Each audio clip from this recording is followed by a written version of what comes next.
Payg'ambar alayhissalom vafot etib, oradan endi 6 oy o'tgandi. Musulmonlar qalbi hali bu ayriliqni unutganlari yo'q edi. Mana shunday yara bo'lib turgan qalblarning yarasi yana yangilandi. Rasulullohning suyukli qizlari, Ali radhiyallohu anhuning sevikli ayoli, Hasan va Husaynning onalari, Hazrati Fatima Zahro xastalanib qoldi. Hijratning 11-yili, Ramazon oyining 2-kuni, dushanba edi. Shu paytgacha ora-sira kasal bo'lardi, ammo bu safargisi ularga o'xshamadi. Yaxshi yomon kunlarida uni yolg'iz qoldirmagan xo'jayini Ali uni yonida qo'llaridan mahkam tutib turardi. Shunda onamiz Fatima hayotining so'nggi daqiqalari qolganligini sezib, xo'jayini Aliga qarab, "Bolalarni olib tashqariga chiqsangiz yaxshi bo'lardi", dedi past ovozda. Suyukli yorini bu so'zlari Hazrati Alining yuragini tilkalab tashladi. Ammo Hazrati Ali uni xafa qilmaslik uchun o'zini tushunmaslikka olib, bolalarini onasiga yaqinlashtirdi. Ularning 5 ta bolasi bor edi. Hazrati Fatima ularni birma-bir quchib erkaladi va farzandlari bilan xayrlashdi. Ularga otasiga itoatsizlik qilmasligini aytib nasihat qildi. Bu manzaraga guvoh bo'lib turgan Ali ibn Abu Talib radhiyallohu anhu yuraklari ezilib, ko'z yoshlarini tiyib tura olmadi. So'ng Fatima onamiz Hazrati Aliga yana bolalarni olib chiqishga ishora qildi.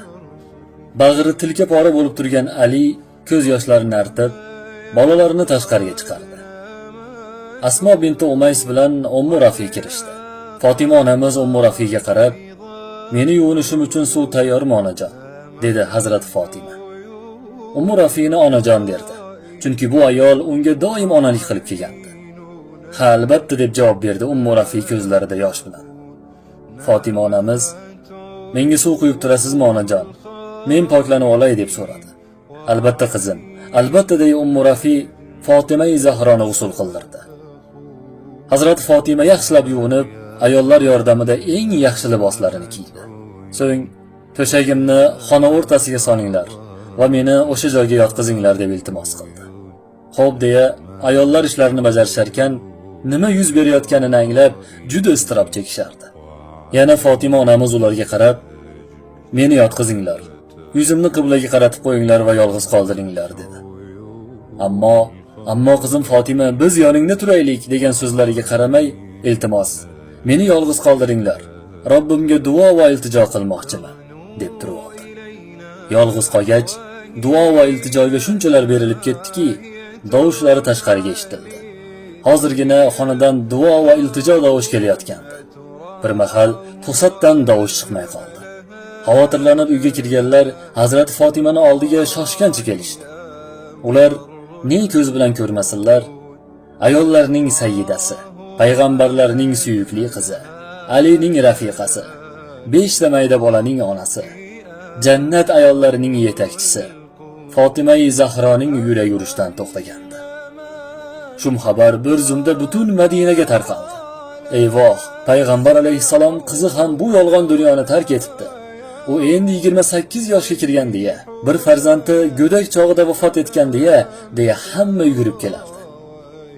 Ortida ko'zlari yoshlangan xo'jayini Ali va 5 farzandi qoldi. Payg'ambar alayhissalomning kenja qizlari, Hazrati Alining zavjasi Fatima vafot etganida Hasan 8 yoshda, Husayn 7 yoshda, Ummu Kulsum 5 yoshda, Zaynab 3 yoshda, kenjasi Ruqiya esa 2 yoshda edi. Ali radhiyallohu anhu Fatimaning qabriga boqarkan, ayoli vafotidan biroz oldin aytgan gaplari yodiga tushib, davushlari chiqib yig'lab yubordi. Onamiz Aliga, "Ey kuyovim Ali, vafotimdan so'ng uylaning.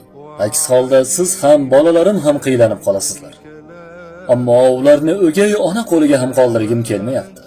Shu bois opam Zaynabning qizi Umomaga uylansangiz", degan Fatimaning so'zlari suyukligi Alini juda yig'latdi. Islom tarixidagi eng go'zal juftlikning muhabbati mana shu joyda ayriliq uchradi.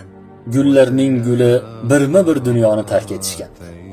Ilohiy taqdir shunday edi. Zotan odam zotning qismati shu. Biri keladi, boshqasi ketadi. Bu hol qiyomatgacha davom etadi. Avval Ruqiya, so'ng Zaynab, Ummu Kulsum va oxirida Hazrati Fatima dunyoni tashlab otalarining ortidan ketishdi. Gullarning gullari endi boqiy dunyoda yashayacaklar. Ular gullarning gullari edi. Payg'ambar alayhissalomning rayhonlari.